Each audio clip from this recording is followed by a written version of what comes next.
ಎಲ್ಲರಿಗೂ ನಮಸ್ಕಾರ. ಬಿಗ್ ಬುಲೆಟಿನ್ಗೆ ಸ್ವಾಗತ.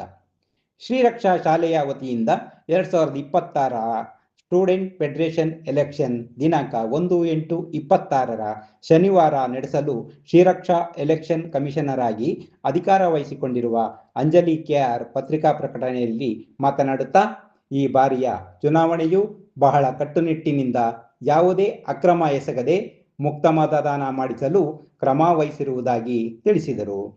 ಚುನಾವಣೆಗೆ 5 ಮಂದಿ ನೇಮಿಸಿದ್ದು, ಪಿಆರ್ಒ ಆಗಿ ಮುಬಿನಾ ಬಾನು, ಎಪಿಆರ್ಒ ಆಗಿ ಅಂಜಲಿ ರವಿಯವರು, 1ನೇ ಪೋಲಿಂಗ್ ಆಫೀಸರ್ ಆಗಿ ಯಶೋಧ, 2ನೇ ಪೋಲಿಂಗ್ ಆಫೀಸರ್ ಆಗಿ ಗೌಸಿಯಾ ಬಾನು ನೇಮಕವಾಗಿದ್ದು, ಕಾನೂನು ರಕ್ಷಣೆಗೆ ಒಬ್ಬರು ಇನ್ಸ್ಪೆಕ್ಟರ್, 4 ಜನ ಪೊಲೀಸ್ ನೇಮಕವಾಗಿದ್ದು, ಇಂದು ಸಂಜೆಯೇ ಚುನಾವಣಾ ಸಾಮಗ್ರಿಗಳೊಂದಿಗೆ ಸಿಬ್ಬಂದಿ ಶಾಲಾ ಆವರಣಕ್ಕೆ ಆಗಮಿಸಿದರು ಎಂದು ಅಧಿಕೃತ ಮೂಲಗಳು ತಿಳಿಸಿವೆ. ಅಭ್ಯರ್ಥಿಗಳು ಮನೆ ಮನೆ ಭೇಟಿ ಮಾಡಿ ಮತ ಕೇಳಲು ಪ್ರಾರಂಭಿಸಿದ್ದಾರೆ ಎಂದು ಅಧಿಕೃತ ಮೂಲಗಳು ತಿಳಿಸಿವೆ. ತಮ್ಮ ತಮ್ಮ ಅನಿಸಿಕೆಗಳೊಂದಿಗೆ ಮತದಾರರನ್ನು ಸೆಳೆಯುವಲ್ಲಿ ಕಣದಲ್ಲಿರುವ ಅಭ್ಯರ್ಥಿಗಳು ಶ್ರಮಿಸುತ್ತಿದ್ದಾರೆ.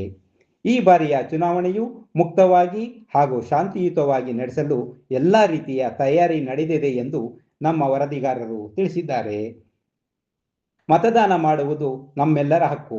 ಎಲ್ಲರೂ ಮತಗಟ್ಟೆಗೆ ಬಂದು ಮತದಾನ ಮಾಡಿ. ಇಲ್ಲಿಗೆ ಬಿಗ್ ಬುಲೆಟಿನ್ ಮುಗಿಯಿತು. ಧನ್ಯವಾದ.